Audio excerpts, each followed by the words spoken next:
दिल्ली में बीजेपी का महामंथन चला तो पंजाब में कांग्रेस पार्टी सड़क पर तैयारी करती दिखी। दिल्ली में बीजेपी ने 2023 के सेमीफाइनल और 2024 के मेगा फाइनल की जंग का रोड मैप तैयार किया तो पंजाब से राहुल ने भी अपनी लड़ाई के मोर्चे गिना दिए।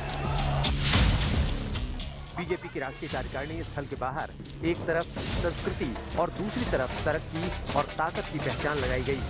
बीजेपी गिना रही है कि वो किन कामयाबियों के साथ चुनावी मैदान में उतरने वाली है।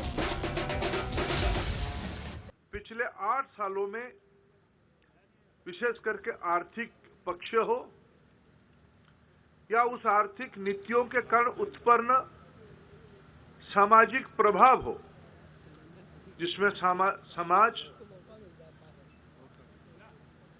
अधिकार की विषय रखने वाला समाज, हक की लड़ाई लड़ने वाला समाज आज आत्मनिर्भरता की ओर बढ़ी है, सशक्तिकरण की ओर बढ़ी है।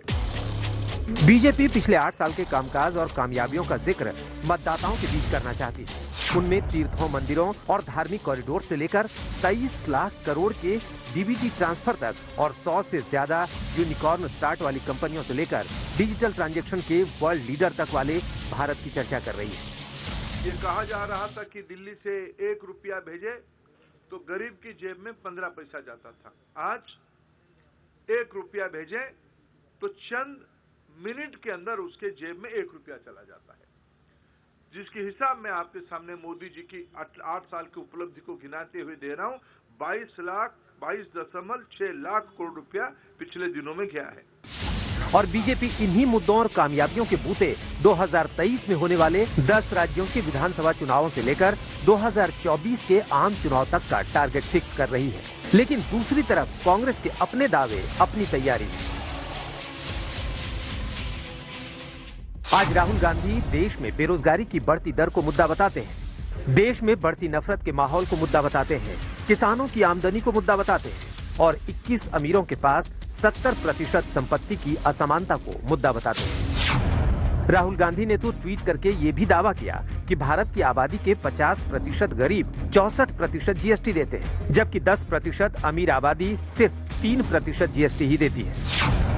इसी बीच वर्ल्ड इकोनॉमिक फोरम में जारी की गई सर्वाइवल ऑफ द रिचेस्ट नाम की रिपोर्ट में दावा किया गया है कि भारत के 1% अमीरों के पास देश की संपत्ति का 40% से अधिक हिस्सा है, जबकि आधे के नीचे की 50% आबादी के पास सिर्फ 3% हिस्सा है।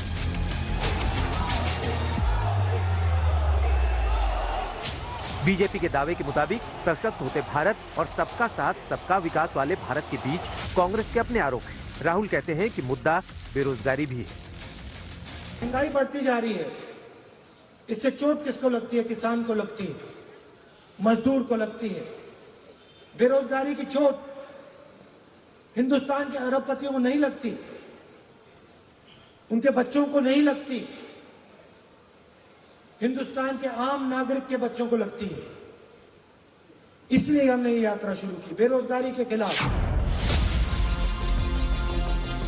वैसे कांग्रेस पार्टी ने भारत जोड़ो यात्रा नफरत मिटाने और मोहब्बत बढ़ाने के लिए शुरू की थी, लेकिन चुनावी मोर्चे पर राहुल गांधी नौजवान और किसानों की बातें कर रहे हैं। किसानों के लिए तो वादे भी कर रहे हैं। हिंदुस्तान के 21 सबसे अमीर लोगों के पास उतना ही धन है जितना 70 करोड़ हिंदुस्तानियों के पास है, पहला आंकड़ा। और दूसरा आंकड़ा, हिंदुस्तान के सबसे अमीर 1% के पास हिंदुस्तान का 40% धन है। तो ये हिंदुस्तान की जो इनइक्वालिटी है उसके आंकड़े हैं और इन चीजों के खिलाफ हमने ये यात्रा शुरू की। अब देखना होगा कि 2023 में देश के जिन 10 राज्यों में चुनाव है, उनमें 5 बड़े राज्यों की बात की जाए तो राजस्थान में कांग्रेस सत्ता में है, बीजेपी को लड़ाई लड़नी है।